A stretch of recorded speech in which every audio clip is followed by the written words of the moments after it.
I always believed the sound of laughter in my backyard was the sound of pure joy.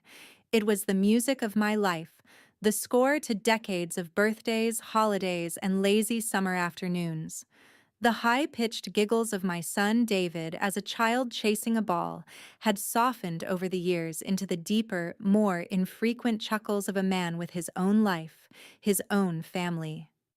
And then came the laughter of my grandson Josh. For 17 years, his laughter was a melody I cherished, a sound I thought I knew as well as my own heartbeat. I was wrong. The last time I heard him laugh in that yard, it was the most terrifying sound I had ever heard. It was the sound of a closing door, the final brutal punctuation mark on the life I thought I had. The day had started perfectly, one of those flawless July afternoons where the sky is a vast cloudless blue and the air smells of cut grass and chlorine.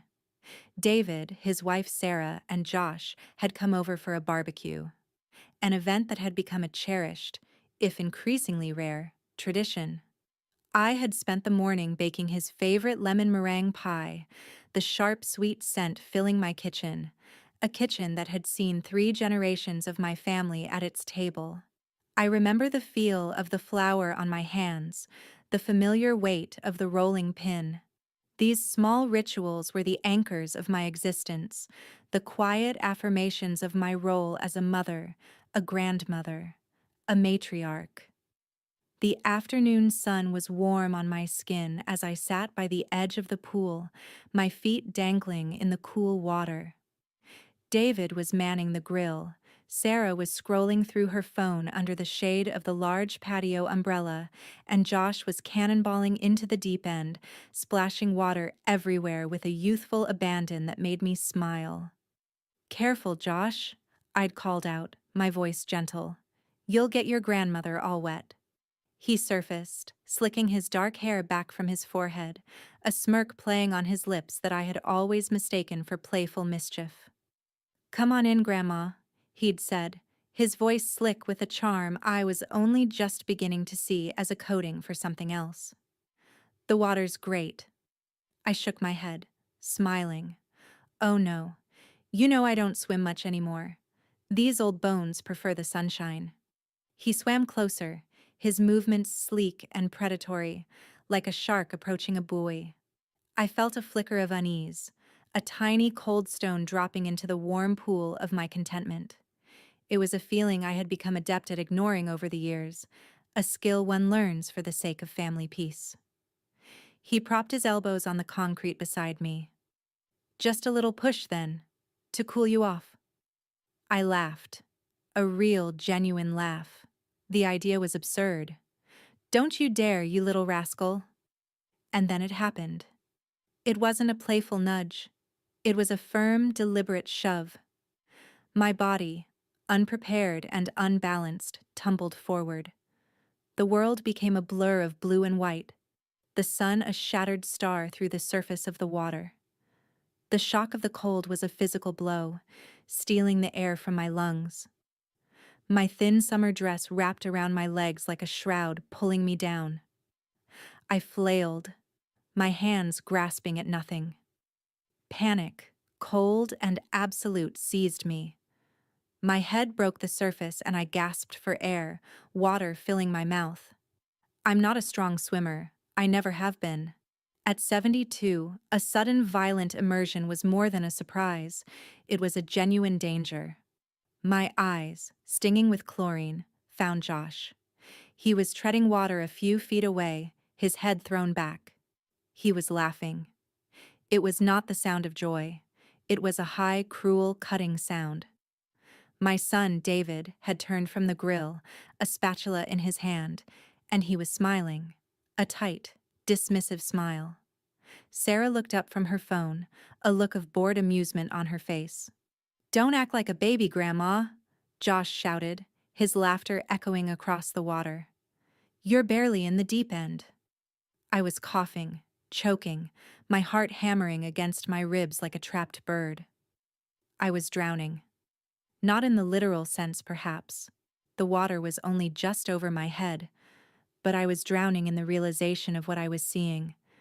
The three of them, my family, my only family, were watching me struggle, and they were amused.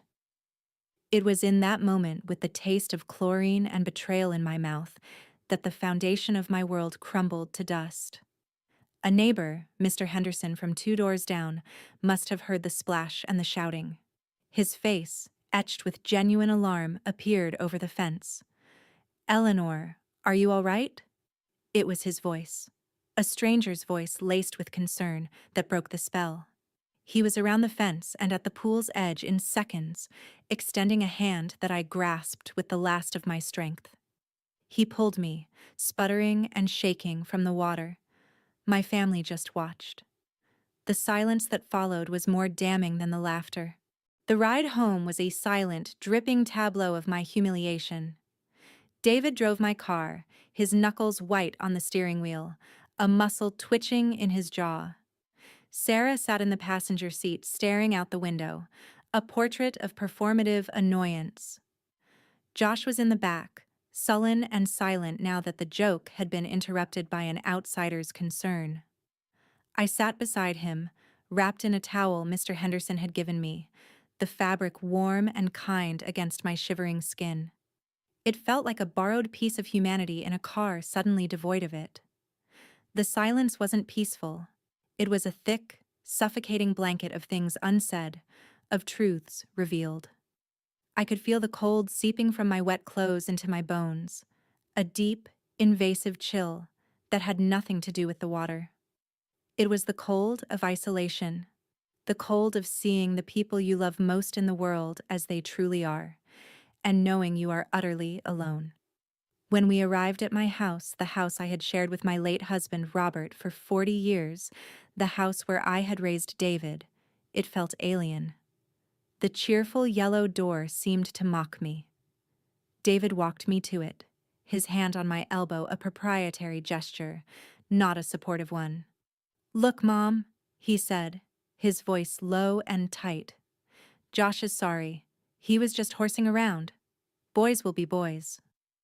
The words were so familiar, a well-worn excuse for a lifetime of casual cruelties I had chosen to interpret as thoughtlessness.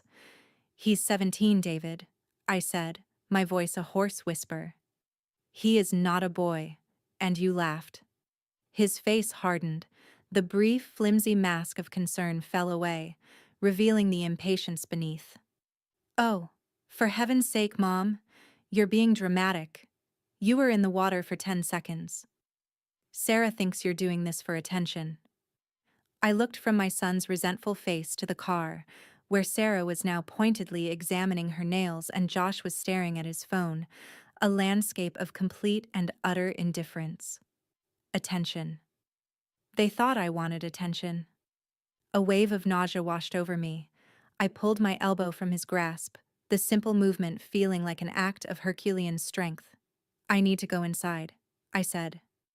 I closed the door on his face, on their faces, and for the first time in my life, I locked it behind me. The click of the deadbolt was a definitive, deafening sound in the sudden quiet of the hall. I stood there, dripping on the welcome mat Robert had bought, a silly thing with cartoon daisies on it. The house was silent.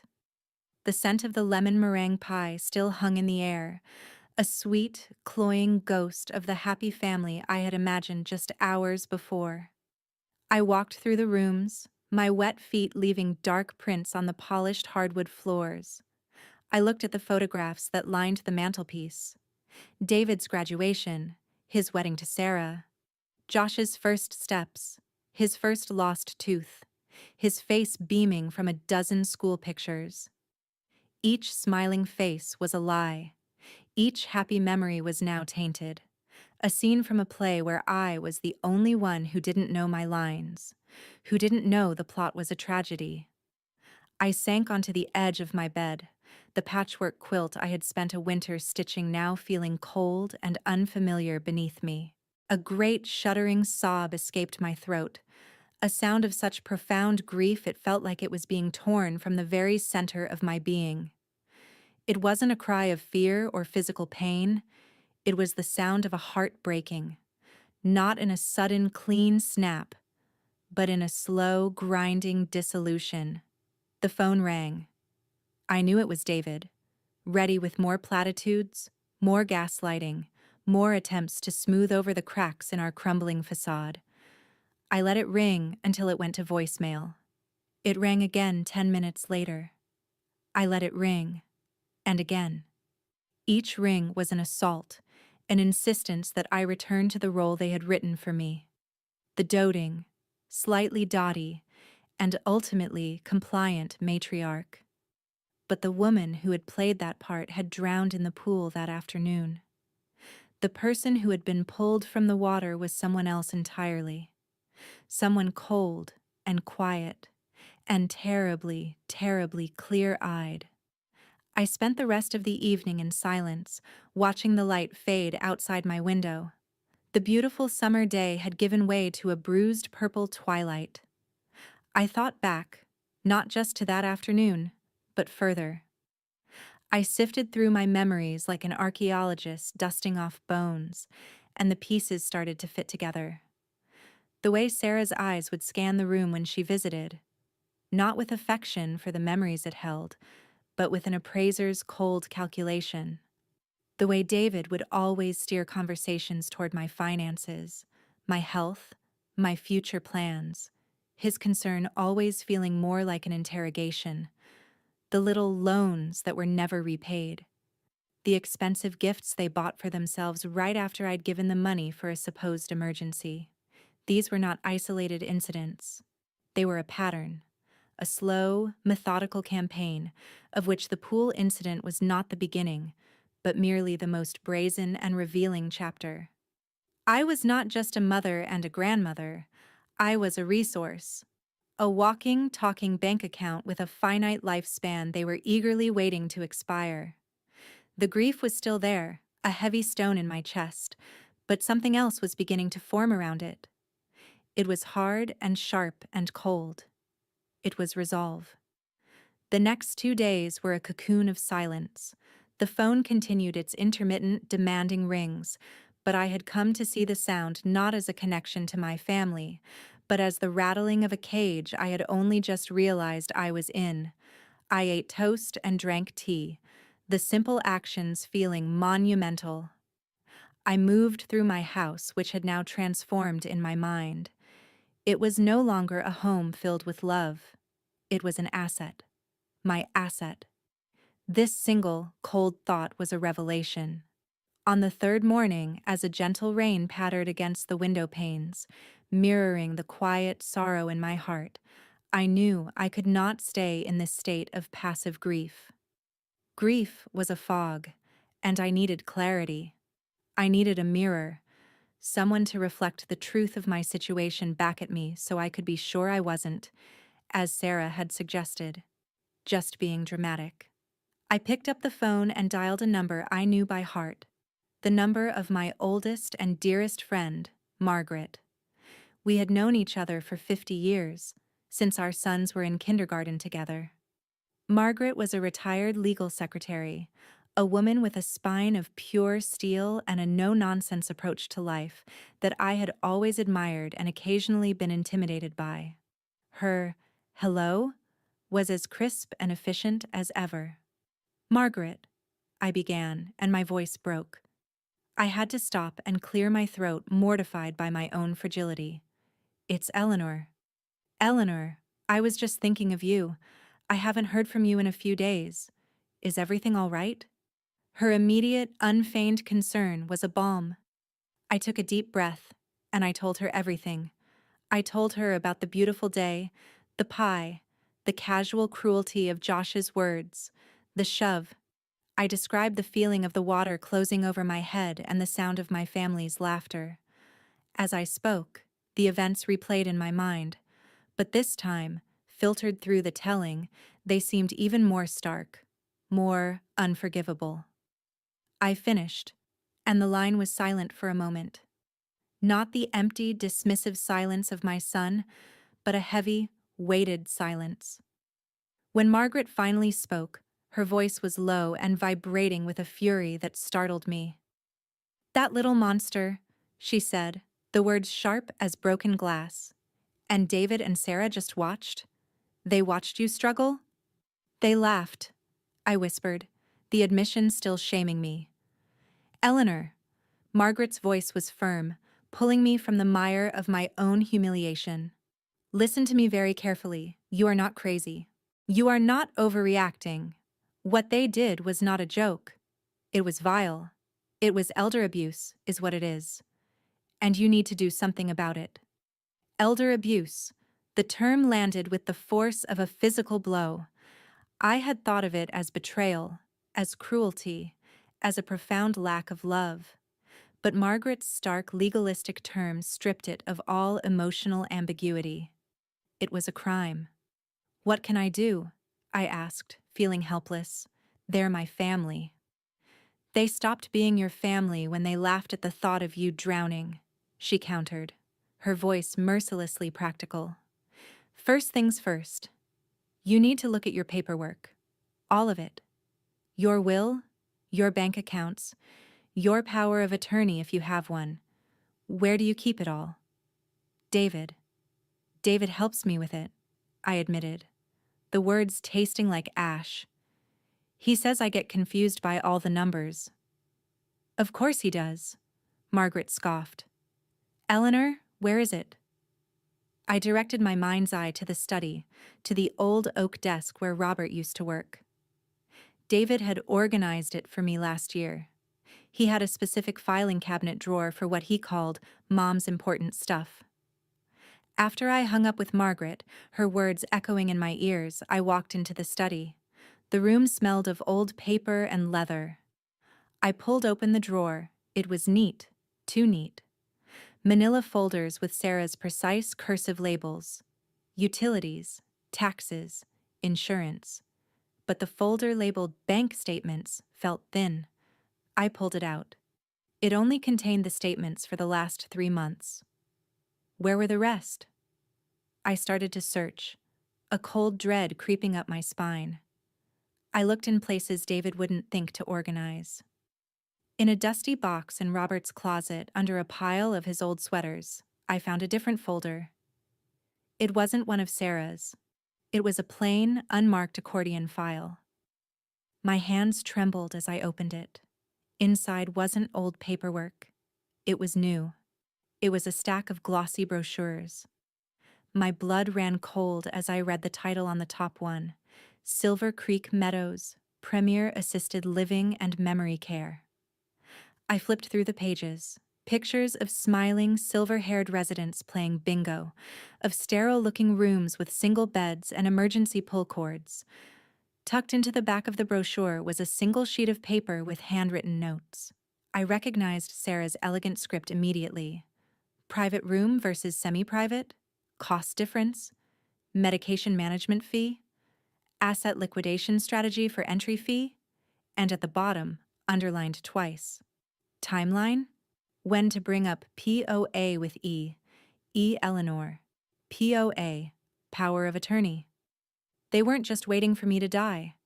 They were actively planning to dispose of me, to liquidate my life, my home, my memories, to pay an entry fee into a place where I would be stored until I was no longer a financial burden.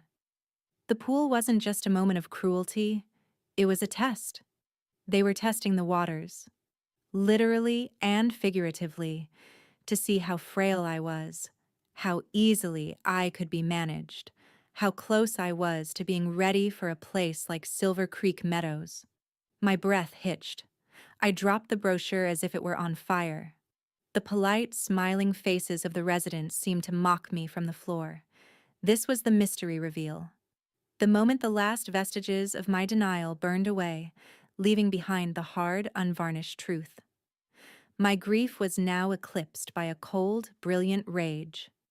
The discovery of the brochures was a fulcrum. It shifted the entire weight of my world. The shock and sorrow that had paralyzed me receded, replaced by a crystalline, diamond-hard clarity.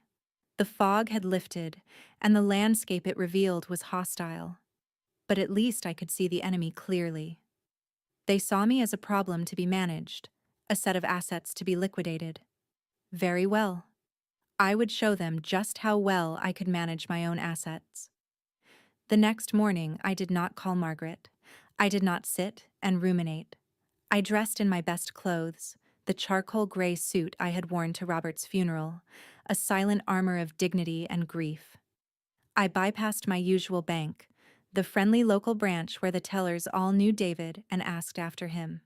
Instead, I took a bus downtown to the bank's main corporate office, a cold, impersonal tower of glass and steel. I needed anonymity.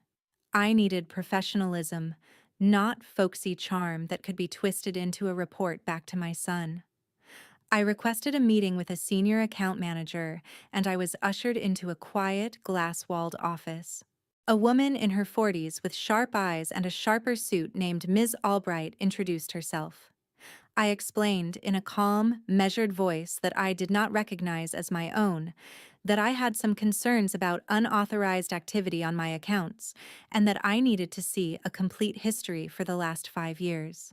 I watched her face carefully as she typed my information into her computer.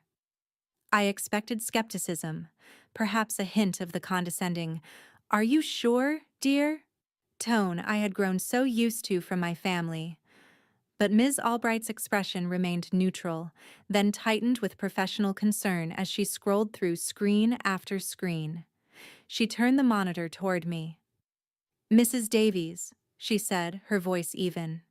"I see your son, David Davies, is a joint signatory on your primary checking account. Is that correct?" "It was," I said, the past tense hanging in the air. "I added him after my husband passed away. He offered to help me pay my bills." "I see," she said. She pointed to the screen. "There are a number of recurring monthly transfers from this account to an account held jointly by David and Sarah Davies. They are coded as household support.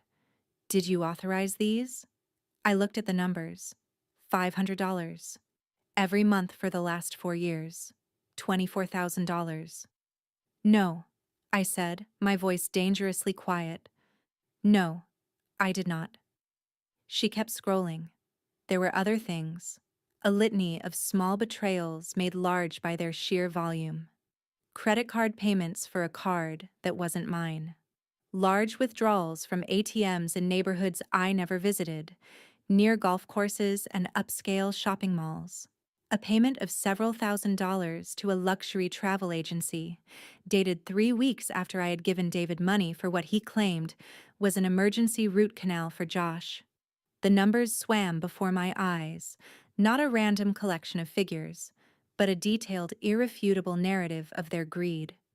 They hadn't just been planning to take my future, they had been stealing my present, nickel and diming me into the poverty that would justify shipping me off to Silver Creek Meadows. The irony was a bitter pill. They were creating the very frailty and confusion they intended to use as a weapon against me. "I see," I said, my voice steady, though my insides were churning with a frigid fury. "Ms. Albright, I would like to printouts of all of this. Everything." "Of course," she said, her expression now one of grim understanding. "And what would you like to do about the accounts today?" I took a deep breath. This was the first step, the first stone laid in my new foundation. "I want to close them," I said. "All of them. I want to sever my son's access immediately, and I would like to open a new set of accounts, in my name only, at this branch." The process took over an hour. A woman in her 40s with sharp eyes and a sharper suit named Ms. Albright introduced herself. I explained in a calm, measured voice that I did not recognize as my own, that I had some concerns about unauthorized activity on my accounts, and that I needed to see a complete history for the last 5 years. I watched her face carefully as she typed my information into her computer. I expected skepticism, perhaps a hint of the condescending, "Are you sure, dear?" tone I had grown so used to from my family. But Ms. Albright's expression remained neutral, then tightened with professional concern as she scrolled through screen after screen. She turned the monitor toward me. "Mrs. Davies," she said, her voice even. I see your son, David Davies, is a joint signatory on your primary checking account. Is that correct? It was, I said, the past tense hanging in the air. I added him after my husband passed away. He offered to help me pay my bills. I see, she said. She pointed to the screen. There are a number of recurring monthly transfers from this account to an account held jointly by David and Sarah Davies. They are coded as household support. Did you authorize these? I looked at the numbers. $500. Every month for the last 4 years. $24,000. No, I said, my voice dangerously quiet. No, I did not. She kept scrolling. There were other things. A litany of small betrayals made large by their sheer volume. Credit card payments for a card that wasn't mine. Large withdrawals from ATMs in neighborhoods I never visited, near golf courses and upscale shopping malls. A payment of several $1,000s to a luxury travel agency, dated 3 weeks after I had given David money for what he claimed was an emergency root canal for Josh. The numbers swam before my eyes, not a random collection of figures, but a detailed, irrefutable narrative of their greed. They hadn't just been planning to take my future, they had been stealing my present, nickel and diming me into the poverty that would justify shipping me off to Silver Creek Meadows. The irony was a bitter pill. They were creating the very frailty and confusion they intended to use as a weapon against me. I see, I said, my voice steady, though my insides were churning with a frigid fury. Ms. Albright, I would like to printouts of all of this. Everything. Of course, she said, her expression now one of grim understanding. And what would you like to do about the accounts today? I took a deep breath. This was the first step. The first stone laid in my new foundation. I want to close them, I said. All of them. I want to sever my son's access immediately, and I would like to open a new set of accounts, in my name only, at this branch. The process took over an hour. As Ms. Albright efficiently executed my instructions, I sat in the leather chair, my back ramrod straight, and felt a profound shift within me. I was no longer a victim discovering a crime. I was an investigator building a case. The stack of papers she handed me at the end, the receipts of my family's long con, felt heavy in my hands. They were my proof, my validation, my weapon. I walked out of that bank tower into the bright afternoon sun, which no longer felt mocking. It felt clarifying. The world looked different, sharper. I saw things not for what I wished them to be, but for what they were.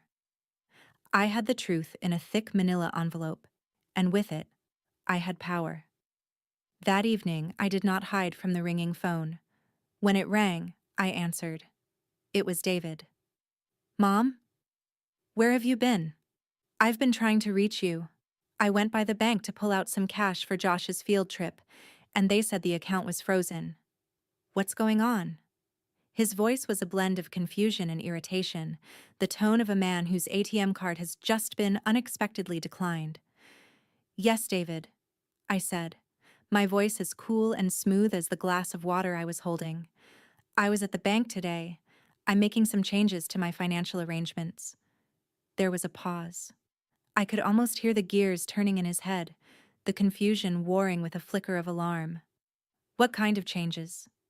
You should have talked to me first. You know how confusing that stuff is for you. No, I don't think it is, I said. In fact, I'm finding it all remarkably clear. I could feel his panic beginning to simmer on the other end of the line. Mom, what did you do? This is ridiculous. Sarah is worried you're not, well, that you're not thinking straight since that silly business at the pool. Tell Sarah not to worry about my thinking, I said, and a strange, cold calm settled over me. I have never thought more straight in my life. I hung up the phone before he could reply, my hand steady. The game had begun, and for the first time, I knew all the rules. The phone call with David was a declaration of war, albeit a quiet one. The panic in his voice was fuel. It was the sound of a parasite realizing its host was fighting back. The next day, armed with my new resolve and the thick envelope of bank statements, I called Margaret. "I did it," I said, without preamble. "I went to the bank. It's worse than we thought." I explained the systematic withdrawals, the fake expenses, the sheer calculated scale of the theft. Margaret listened, punctuating my story with grim sounds of affirmation. "Good girl," she said when I finished. "That's the first step. The next one is a lawyer. Not just any lawyer. You need a shark. I know just the man." The man was Arthur Harrison, a semi-retired estate lawyer who operated out of a quiet, book-lined office in an old brownstone. He was in his late 60s, with a mane of white hair, kind eyes, and a handshake as firm as granite. He was the quintessential truthful mirror in a bespoke suit. He exuded an aura of calm, unshakable competence that immediately put me at ease. I had brought my daughter-in-law's brochures for Silver Creek Meadows and the bank statements. I sat opposite him at his large mahogany desk and, for the second time in as many days, I told my story. I didn't cry. My voice didn't shake. I laid out the facts as plainly and chronologically as I could, from the shove into the pool to the discovery of the financial drain.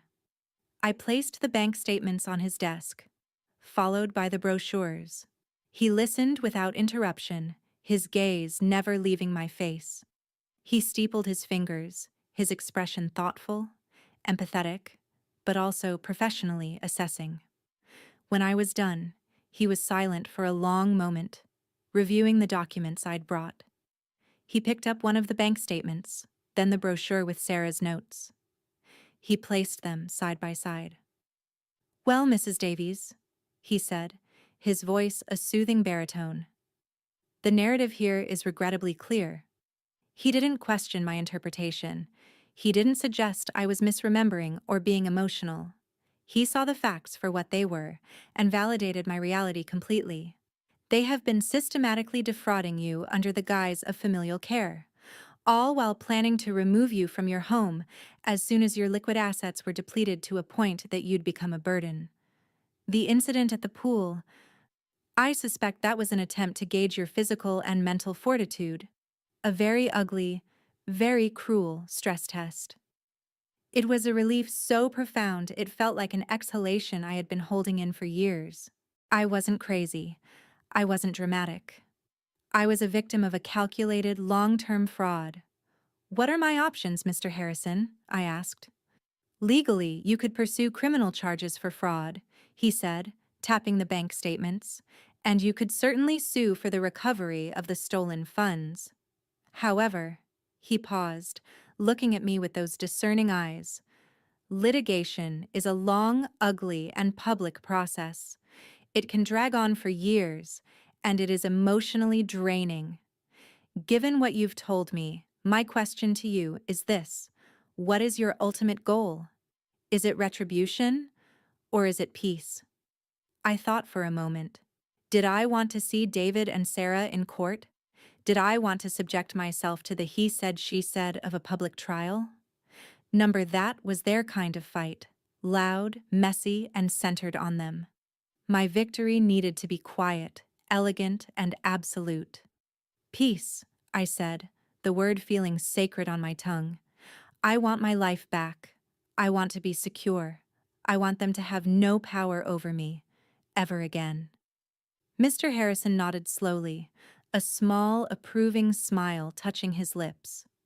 "An excellent and dignified goal. In that case, I suggest we forego the public battle and instead focus on a strategic defense. We will build a fortress around you and your assets so impenetrable that they will simply be left out in the cold, with no handholds to get back in." For the next 2 hours we planned. It felt less like a legal consultation and more like a war council. Mr. Harrison, my general, laid out the campaign. First, a new will. The current one, drafted 10 years ago, left everything to David. We would draft a new one immediately, leaving him and his line nothing. Second, the house. It was my single largest asset and the primary target of their greed. As long as you are in that house, Mrs. Davies, he explained, they will see you as its caretaker, not its owner. They feel an entitlement to it. The most powerful move you can make is to remove it from the board entirely.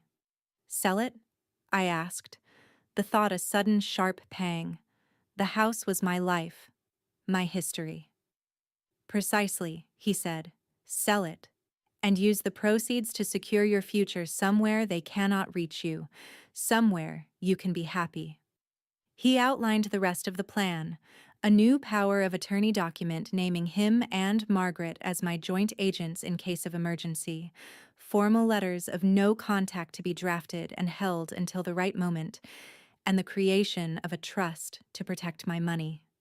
Each step was a brick in the fortress wall he described. I felt a surge of energy, of purpose. The fear was gone, the grief was a distant echo.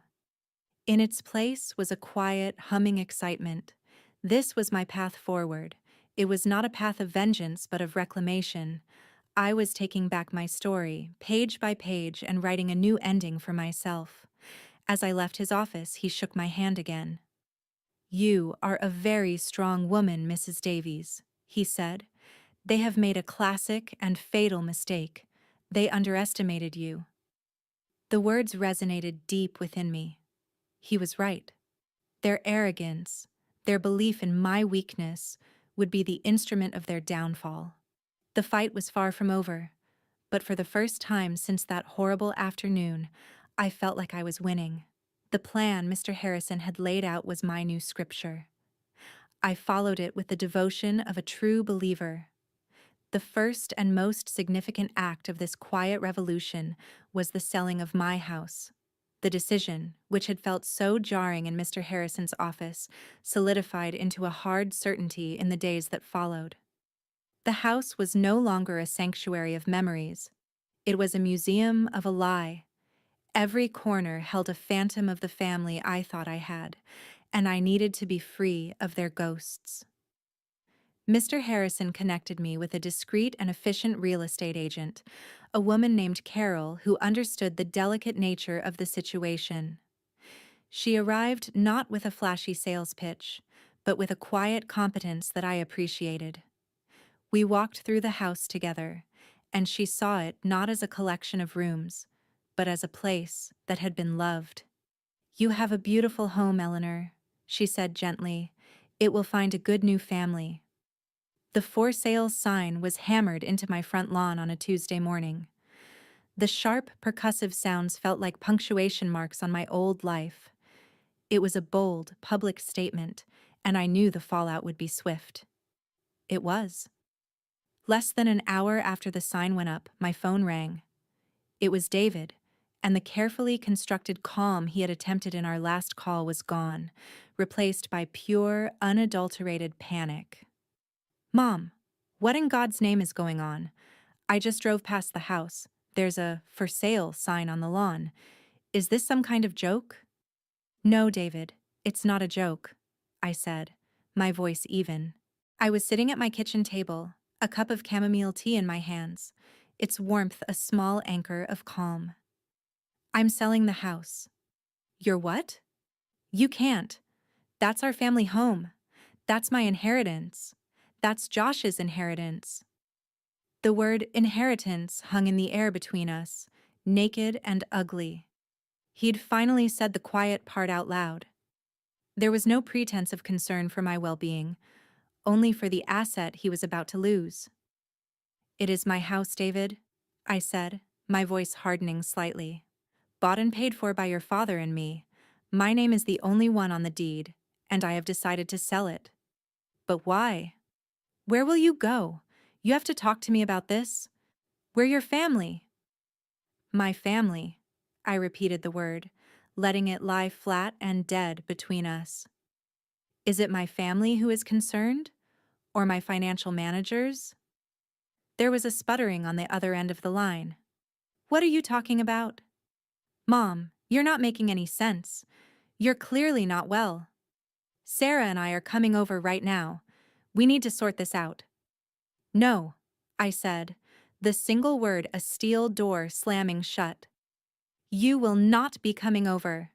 The realtor will be holding an open house this weekend. You're welcome to come then, along with the other prospective buyers. I hung up. My heart was pounding, but my hands were steady. I had held the line. The next phase was more personal, more painful. I had to dismantle the life I had built within those four walls. I began to pack, but it wasn't a frantic, hurried process. It was a slow, deliberate ritual of sorting and letting go. I went through every room, every closet, every drawer. Each object held a story. I found the clay handprint Josh had made for me in kindergarten, his tiny fingers immortalized in what was now crumbling plaster. I remembered his pride when he gave it to me, his bright, innocent eyes.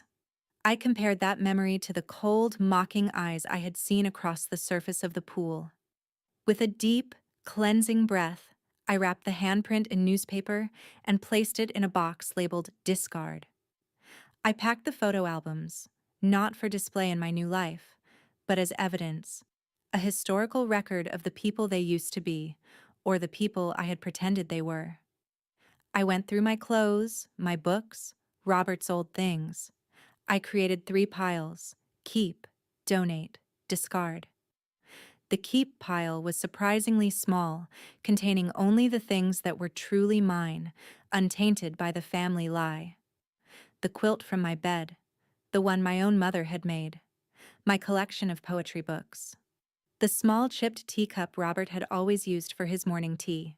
The donate pile was enormous: clothes, furniture, dishes, a life's worth of accumulation that could be of use to someone else. The discard pile was the most emotionally charged. It contained not just Josh's handprint, but every gift Sarah had ever given me. Trinkets that were always slightly off, impersonal, chosen to fit a role, not a person. It contained the framed photo of the 3 of them from their last family vacation. The one I now saw was funded by my stolen household support. This process of emotional archaeology was exhausting, but profoundly liberating. I was stripping away the layers of expectation and false sentiment, getting down to the core of who I was without them. I was curating my own life. During the open house that weekend, I stayed with Margaret. Her small, tidy apartment was a haven of peace. While strangers walked through my home, assessing its walls and floors, David, Sarah, and Josh showed up. Carol, the realtor, told me about it later. They didn't act like family. They acted like hostile landlords, cornering Carol, demanding to know the asking price, who I was consulting with, where I was planning to go. Sarah, Carol said, had walked through the rooms with a look of thunderous fury, her eyes lingering on the empty spaces on the walls where pictures used to hang. Josh had apparently sulked in the backyard by the pool, kicking at the grass. Their desperation was a confirmation. I had hit them where they lived, not in their hearts, but in their wallets. The house sold in 4 days for over the asking price to a young family with 2 small children. When Carol told me, I could hear the laughter of those children already filling the rooms, cleansing them. I felt a pang of loss, yes, but it was overshadowed by a vast, soaring sense of freedom. I had taken the board, and I had cleared it. While the sale of the house was the most visible move on the chessboard, the concurrent financial maneuvers were the silent, deadly strokes that would ensure my victory. With the proceeds of the sale pending, Mr. Harrison and I worked to build the fortress he had spoken of. The cold, impersonal downtown bank branch became my new financial headquarters. I sat with Ms. Albright again, who now treated me with a quiet, respectful deference, as a valued client to be protected. We opened a series of new accounts, structured in a way that was both secure and strategic. We set up a high-yield savings account, a modest checking account for daily expenses, and a portfolio of low-risk investments. The numbers on the screen represented more than money. They represented independence, security, and a future of my own making. The most critical document we drafted was the new will. In Mr. Harrison's quiet office, we went through the clauses one by one. My previous will had been simple. Upon my death, all assets, including the house, would pass to my sole heir, David. The new one was a masterpiece of legal precision. It started by explicitly revoking all previous wills and testaments. Then, in a clear, unambiguous clause, it stated, "For reasons known to me, I intentionally make no provision in this will for my son, David Davies, nor for his wife, Sarah Davies, nor for their issue, and it is my express wish that they take nothing from my estate." The words "their issue" referred to Josh. Seeing it in black and white was a jolt, but a necessary one. This wasn't about punishing a child. It was about severing a toxic bloodline's claim to my life's work. The bulk of my estate, my home's proceeds and my savings, would be placed into a trust. A portion would go to Margaret, as a thank you for her unwavering loyalty. Another significant portion would be donated to a national charity for the support of elderly victims of financial abuse. The irony was not lost on me. My son's greed would end up funding the protection of others from people just like him. The rest would be used for my own care and comfort for the remainder of my days. Signing that document was one of the most profound moments of my life. My hand, which had trembled when I uncovered their betrayal, was now perfectly steady. The pen felt powerful, a scepter of my reclaimed sovereignty. Each loop and line of my signature was a declaration of independence. With the will and the finances secure, we moved on to the final piece of the fortification, my future home. I had no desire to stay in the same town, to risk running into them at the grocery store or the pharmacy. I wanted a clean break, a new horizon. Margaret, ever practical, had been scouting locations for me. I found a lovely new apartment complex in her town, one designed for active seniors. It wasn't a facility like the dreadful Silver Creek Meadows. It was a community. My apartment was on the third floor, with a wide balcony that overlooked a lush green park. It was smaller than my house, but it felt brighter, lighter. It was a space with no history, no ghosts. It was a blank canvas. I spent a week moving in, with Margaret's cheerful help. We unpacked the few boxes I had kept. We hung my mother's quilt on the main wall, a splash of color and genuine love. We arranged my books on the shelves. I bought new pots and soil and planted a small herb garden on the balcony, rosemary for remembrance, lavender for peace. Every action was a deliberate step away from the old life and into the new. The apartment began to feel like home, my home, in a way the house hadn't for years.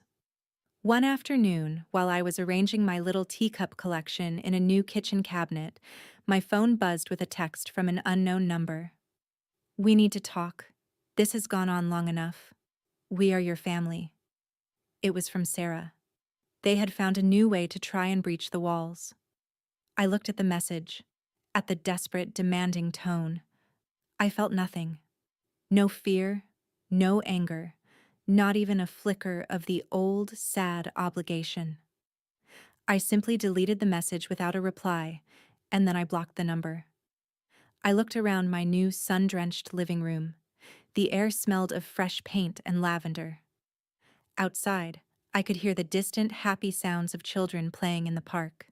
It was a different kind of laughter, a different kind of joy. It was the sound of my new life beginning. The fortress was complete. The walls were up. I was safe. And I was ready for the final confrontation. The day of the closing was a cool, clear day in late September. The air had a crisp edge to it, the kind of day that feels like a fresh start. The final walkthrough of my old house was scheduled for 3 o'clock. This was it. The final act. I knew they would be there. They had been texting and calling David's old number, which I no longer used, leaving frantic messages with the realtor.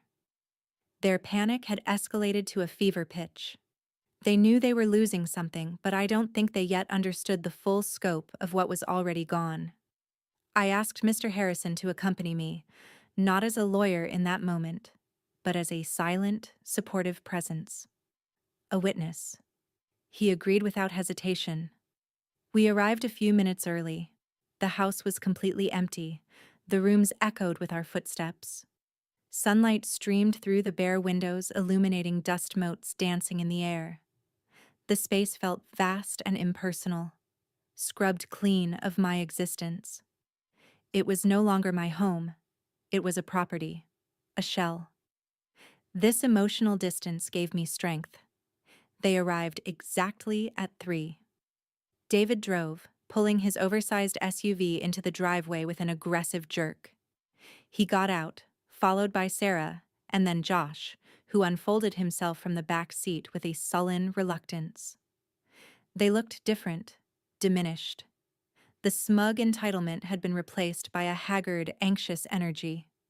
David's face was pale, Sarah's was tight with fury, and Josh just looked lost, a boyish pout on his face that now seemed pathetic rather than charming. They marched up the walkway and stopped on the porch, seeing me and Mr. Harrison standing in the open doorway. "Mom," David began, his voice strained, attempting a tone of pained reason. "What is this? You can't be serious. We need to stop this. You're making a terrible mistake." "There is no mistake, David," I said, my voice calm and low. It didn't echo in the empty hall. It seemed to be absorbed by the silence. "The sale is final. The new owners will be here with their agent shortly." Sarah stepped forward, her hands clenched into fists at her sides. "How could you do this to us? To your family?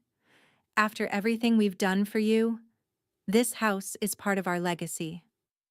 "What you have done for me," I said, looking her directly in the eye, "is the reason we are all standing here today."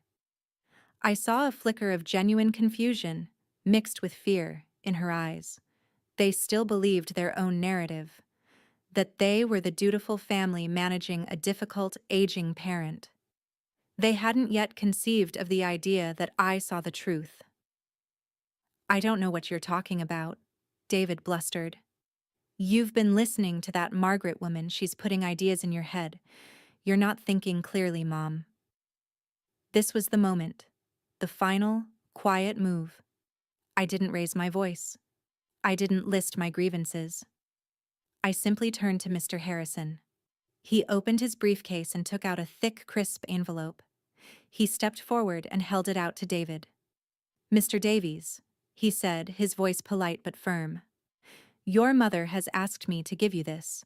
It contains a full accounting of your financial interactions with her over the past 5 years, a copy of her new last will and testament, and a formal letter of no contact.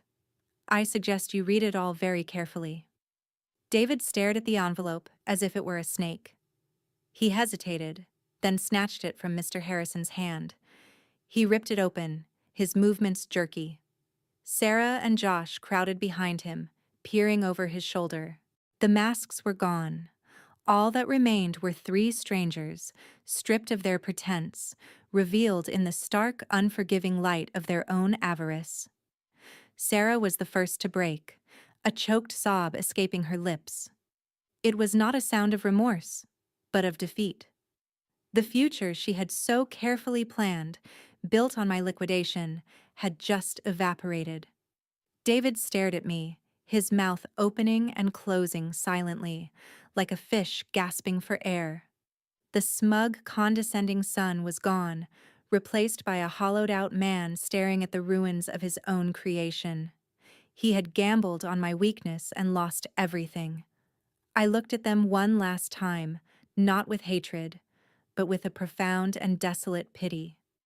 They had traded a mother's love for money, and in the end, had been left with neither. There was nothing more for me here.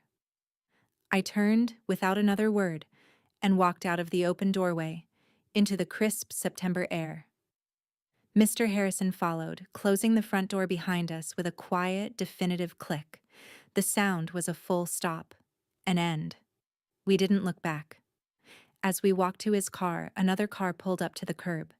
It was the young family, the new owners, their faces bright with excitement. Their two small children tumbled out of the back seat and ran onto the lawn, their joyous laughter filling the air. It was a clean, pure sound, a sound of new beginnings, the sound of a home being reborn. I got into Mr. Harrison's car, and as we drove away, I caught a final glimpse of them in the rearview mirror. They were still standing on the porch, a pathetic, motionless tableau of their own making, ghosts already haunting a place that was no longer theirs. The drive to my new apartment was quiet. I felt not a sense of vengeful glee, but a deep, quiet, and immense sense of relief. It was the feeling of a heavy weight, one I hadn't even realized I was carrying for years, finally being lifted from my shoulders. The tension that had lived in my bones for so long had simply dissolved. I was lighter. I was free. In the weeks and months that followed, my new life began to take root. My apartment, once a symbol of my escape, became my sanctuary. It was a space that was entirely my own, filled only with things that brought me peace. I filled the balcony with more plants, vibrant geraniums, fragrant jasmine, sturdy little succulents. Tending to them became my morning ritual. My hands in the cool, dark soil, I felt grounded, connected to the simple, honest cycle of growth and life. I joined a book club at the local library. I took a watercolor painting class. I made new friends, people my own age who were vibrant and engaged with the world, who saw me not as a resource or a burden, but as Eleanor, a person with thoughts and stories and a laugh of her own. Margaret and I had dinner together every Thursday. We would talk for hours about books, about politics, about our pasts and our futures. Her friendship was a sturdy anchor in the calm waters of my new reality. I never heard from David, Sarah, or Josh again. Mr. Harrison's letter of no contact was a wall they could not breach. Occasionally, a sliver of curiosity would surface. I wondered what had become of them, how they were managing without my monthly household support, without the prospect of their grand inheritance. But the thought was fleeting, like a cloud passing in front of the sun. Their story was no longer my story. It was a book I had finished reading and placed back on a very high shelf, left to gather dust. One sunny afternoon, I was sitting on my balcony, a cup of tea in my hand, the very same chipped teacup that Robert had loved. I was reading a book of poetry, the pages warm from the sun. A gentle breeze rustled the leaves of the jasmine plant, releasing its sweet perfume. I felt a sense of peace, so deep and so complete, it was almost overwhelming. The betrayal had been a fire, a terrible, all-consuming blaze that had burned my old life to the ground. But I had walked out of the ashes, not unscathed, but cleansed. I had learned the hardest and most valuable lesson of my life, that sometimes the most loving thing you can do is let go. Let go of the people who hurt you. Let go of the life that is suffocating you. Let go of the role you were forced to play. And in that space of letting go, you find yourself. You reclaim your dignity, your strength, your peace. You build a new home, not of bricks and mortar, but of self-worth and resilience. The laughter of the children in the park below drifted up to my balcony. I smiled, a genuine, unburdened smile. It was the sound of joy, and this time I knew it was real.